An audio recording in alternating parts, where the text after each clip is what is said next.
Hi friends, welcome to Leena talks. ఈరోజు మీ ముందుకి పొగడకాయలు తీసుకొచ్చానండి. ఇవి చాలా ఉపయోగాలు ఉన్నాయి. ఇవి మనకి రోడ్డు వైపున ఇరువైపులా కనిపిస్తుంటాయి. ఈ మధ్యలో మనకి ఇళ్ళ మధ్యలో కూడా చెట్లు పెడుతున్నారండి, బాగా కనిపిస్తుంటాయి. ఇప్పుడు ఇవి సీజన్ కాబట్టి ఫ్రూట్స్ బాగా వచ్చి ఉంటాయి. రెడ్గా బాగా కలర్ఫుల్గా కనిపిస్తూ ఉంటాయి ఫ్రెండ్స్. కలర్ఫుల్గానే కాకుండా ఇవి తింటే కూడా చాలా ఉపయోగాలు ఉన్నాయి ఫ్రెండ్స్. వీటితో ఏమేమి ఉపయోగాలు ఉన్నాయో ఇప్పుడు తెలుసుకుందాం ఫ్రెండ్స్. ఇవి వచ్చి 100 ఇయర్స్ వరకు కూడా వీటితో దంతాలు తోమితే స్ట్రాంగ్గా ఉంటాయంట పళ్ళు. తర్వాత పొగడకాయలు పువ్వులు, బెరడు, గింజలు, పువ్వులు, ఆకులు ఆయుర్వేదంలో వాడతారంట ఫ్రెండ్స్. ఇవి చాలా యూస్ఫుల్ అంట, అందువల్ల వాడతారు. ఇవి తినడానికి ఎలా ఉంటాయంటే లోపల గుజ్జు ఉంటుంది, తీయగా ఉంటుంది, కానీ పైన కొంచెం వగరగా అనిపిస్తుంది అనమాట. అయినా కూడా బాగుంటుంది స్వీట్గానే. ఇవి పక్షులు కానీ అట్లా బాగా ఇష్టపడి తింటాయండి. దీనిలో protein, fibre, vitamin C, iron, potassium దండిగా ఉంటాయి.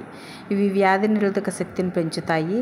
మరీ ఎక్కువగా తినకూడదు వీటిని, అంటే లిమిటెడ్గానే అప్పుడప్పుడు తీసుకోవచ్చు. గర్భిణీ స్త్రీలు మరి ముఖ్యంగా తినకూడదండి, కానీ గర్భం రావాలనుకునే వాళ్ళు ఉంటే వాళ్ళు తినొచ్చు, వాళ్ళకైతే చాలా మంచిది.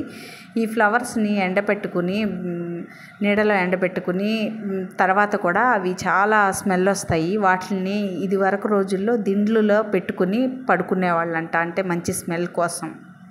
రక్తస్రావం ఎక్కువగా ఉన్న వాళ్ళకి ఇవి తింటే రక్తస్రావం కూడా ఆపేస్తాయంట. తలనొప్పి, కీళ్ళ నొప్పులు వాటికి వీటిని తైలంలా వాడుకుని యూజ్ చేసుకుంటారు, అట్లా కూడా తగ్గుతుందంటండి. పువ్వులు కషాయంలా చేసుకుని తాగితే గుండె జబ్బులు అరికట్టొచ్చంట.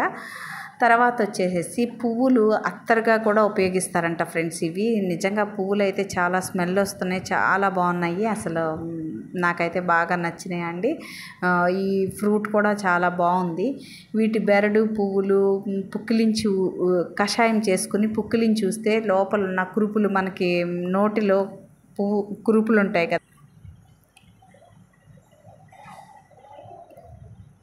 వీటి పుల్లలతో పళ్ళు తోముకుంటే కూడా దుర్వాసన అట్లాంటివి ఏం లేకుండా, నోట్లో పొళ్ళు లేకుండా ఫ్రెష్గా ఉంటుందంటండి. చాలా గట్టిగా, పళ్ళు కూడా చాలా గట్టిగా ఉంటాయి.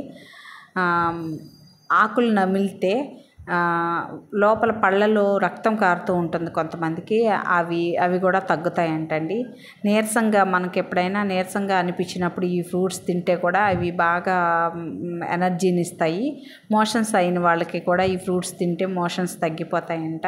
తర్వాత ఈ పువ్వుల్ని నీడలో ఆరపెట్టుకుని వాటిని పొడి చేసుకుని రోజు గోరువెచ్చని నీళ్ళలో ఒక స్పూన్ అంటే కొంచెం వేసుకుని కలుపుకుని తాగితే కూడా మంచి బ్రెయిన్ బాగా పనిచేస్తుందంటండి, అంటే జ్ఞాపక శక్తి అలాంటివి పనిచేస్తాయంట ఫ్రెండ్స్. మొత్తానికైతే ఇది అసలు తినేది కాయ అని కూడా నాకైతే తెలియదండి. మీకైతే ఎంతమందికి తెలుసో ఫ్రెండ్స్ కామెంట్ చేయండి. నచ్చితే లైక్ చేయండి, షేర్ చేయండి, సబ్స్క్రైబ్ చేసుకోండి. Thank you friends.